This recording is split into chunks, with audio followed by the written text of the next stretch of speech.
Chapitre 2.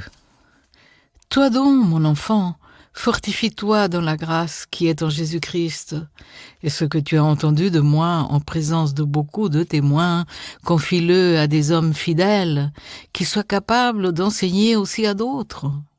Souffre avec moi, comme un bon soldat de Jésus-Christ. Il n'est pas de soldat qui s'embarrasse des affaires de la vie, s'il veut plaire à celui qui l'a enrôlé. Et l'athlète n'est pas couronné s'il n'a pas combattu suivant les règles. Le laboureur qui peine doit être le premier à recueillir le fruit. Comprends ce que je dis, car le Seigneur te donnera de l'intelligence en toutes choses.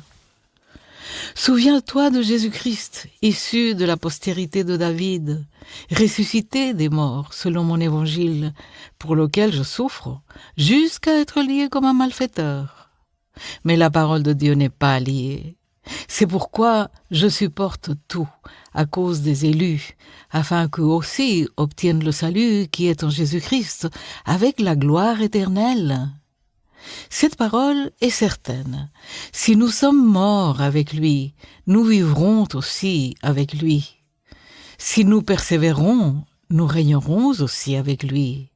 Si nous le renions, lui aussi nous reniera.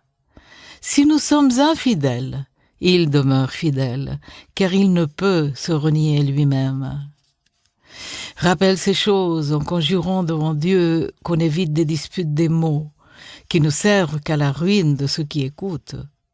Et force-toi de te présenter devant Dieu comme un homme éprouvé, un ouvrier qui n'a point à rougir, qui dispense droitement la parole de la vérité. Évite les discours vains et profanes, car ceux qui les tiennent avanceront toujours plus dans l'impiété, et leur parole rongera comme la gangrène. De ce nombre sont Hyménée et Philette, qui se sont détournés de la vérité, disant que la résurrection est déjà arrivée, et qui renversent la foi de quelques-uns.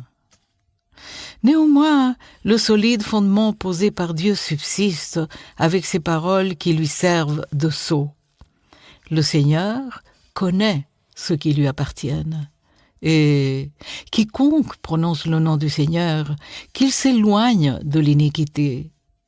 Dans une grande maison, il n'y a pas seulement des vases d'or et d'argent, mais il y en a aussi de bois et de terre.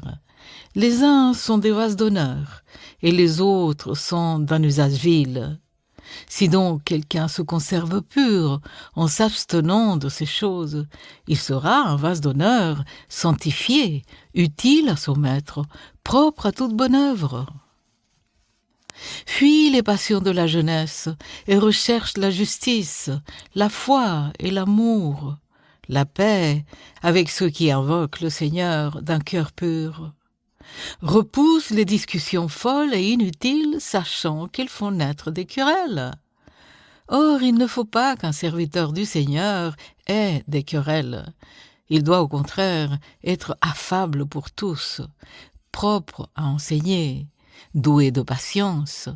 Il doit redresser avec douceur les adversaires, dans l'espérance que Dieu leur donnera la repentance pour arriver à la connaissance de la vérité, et que, revenus à leur bon sens, ils se dégageront des pièges du diable qui s'est emparé d'eux pour les soumettre à sa volonté.